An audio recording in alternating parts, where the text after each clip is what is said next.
Yeah, so I used to, again, like with that self help guru guy.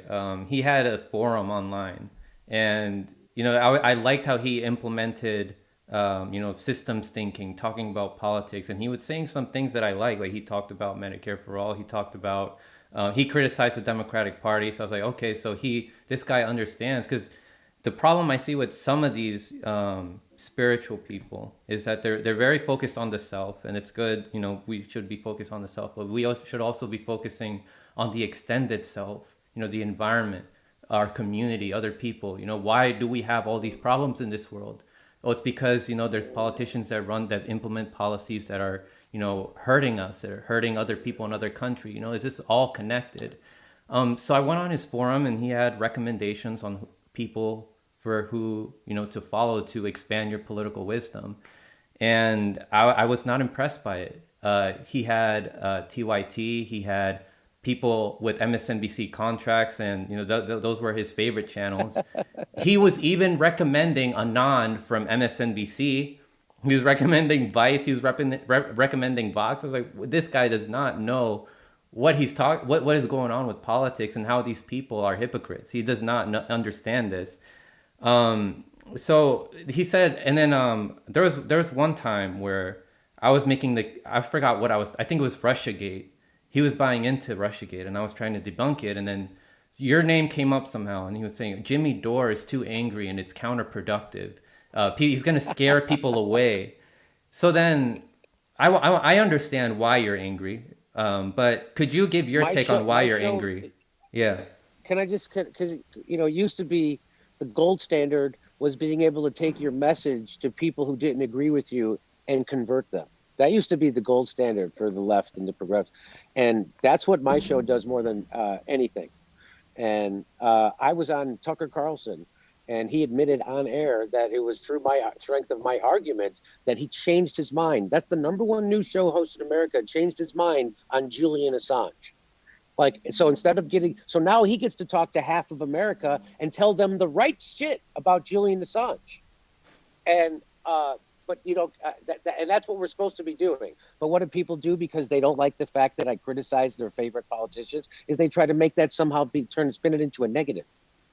Uh, and so, what was your question about? Why are you Why so am I angry in your angry? show? Oh, because I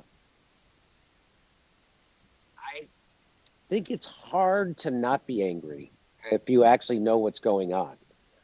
And what makes me angry isn't the fact that shit that's happening, it's the complacency about people who can see, it's like Martin Luther King used to say that the problem is the white moderate, and that's the real problem. And so that's how I feel the same way. It's the people on the left who think they're doing a good thing because they're voting for Hillary Clinton and voting for Joe Biden, which are these fucking monsters.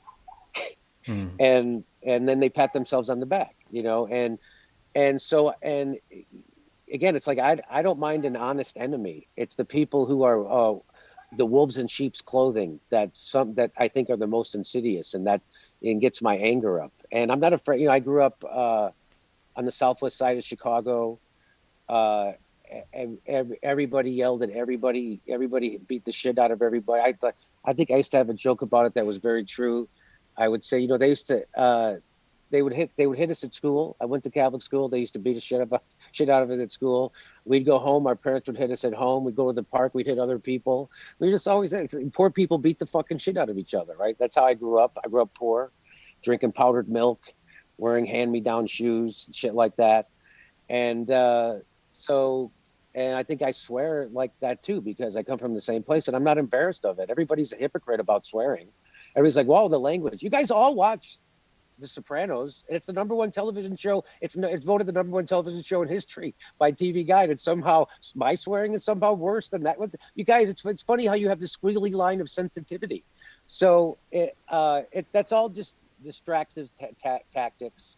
Cenk Uger's his his badge of honor was that he was angry and that Mm. we are going to war. I mean, how many times do you Yeah. see him say that? A million times, right? We are going to war, and we are not. And the pick about him was this. The biography about him was called "Mad as Hell," So I mean, anyway, and then of course, but if they made one about me, it'd be called Mad as fuck.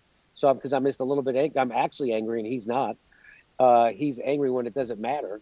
When the time has come and gone, he'll be angry. And so I'm not ashamed of it. I'm not. I'm people like I'm not. Again, I'm not.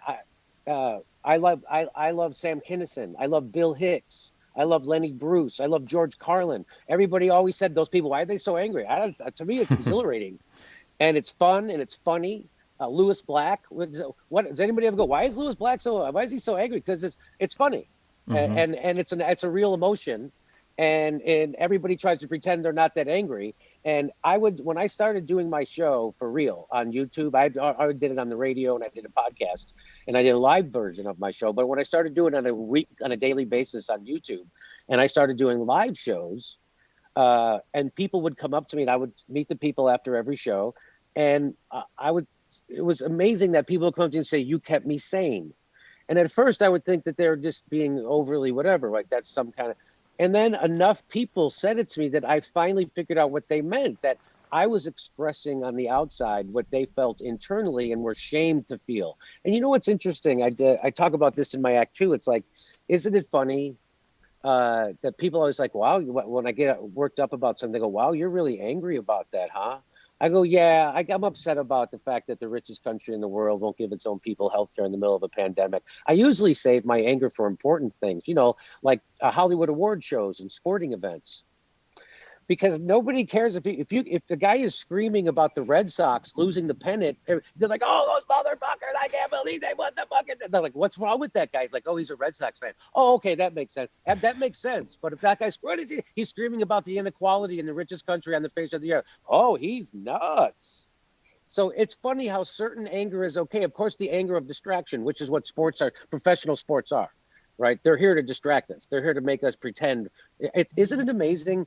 The statistics. I think actually Chomsky pointed this out. Isn't it amazing, the statistic, or maybe Chris Hedges, that the average Joe, when you ever listen to sports radio, the average Joe can tell you the fucking batting average of the secondhand shortstop from the fucking Yankees from 14 years ago, but they don't know shit about the CARES Act.